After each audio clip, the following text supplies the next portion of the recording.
नायब सदर मुस्लिम लीग नून मरियम नवाज का कहना है कि अमेरिका को फजाई अड्डे देने की बातें तशवीशनाक हैं। अवाम को बताया जाए डूबती कश्ती को बचाने के लिए कौन सी डील की गई।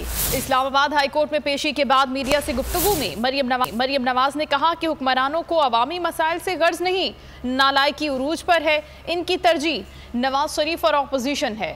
नून लीग ने मुल्क में लोड शेडिंग जीरो की, जिसे मौजूदा हुकूमत की नाअहली ने 22 घंटे तक पहुंचा दिया है।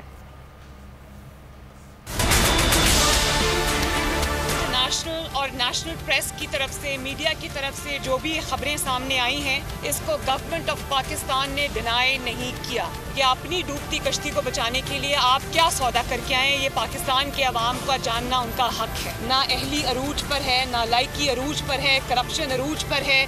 फॉरेन रिलेशंस का आपने बिल्कुल धड़न तख्ता कर दिया है। पाकिस्तान की सॉवरेनिटी को आपने सेल आउट कर दिया है कि जीरो लोड शेडिंग आपको मिली, और आपने आज उसको अपनी नालायकी और नाअहली से इस 50 डिग्रीज में आपने उसको 22 घंटे की लोड शेडिंग पर पहुंचा दिया। जितने ट्रेन हादसा हुए हैं गफलत और नाअहली और नालायकी की वजह से, और उसको ओन भी नहीं कर रहे, बेहिसी की इंतहा है। बजट के रिलेटेड क्या स्ट्रैटेजी होगी वो हमारे जो प्रेसिडेंट हैं शहबाज शरीफ साहब, वो इंशाल्लाह कौम के सामने उसको जल्द लेके आएंगे। इस्तीफों का फ़ायदा सिर्फ तब होता जब तमाम जमातें जो उस वक्त पीडीएम में शामिल थी वो इस्तीफ़ा दे देती। मैंने आपको पहले भी बताया कि पीपल्स पार्टी मेरा हदफ नहीं है, मेरा मुकाबला उनके साथ नहीं है।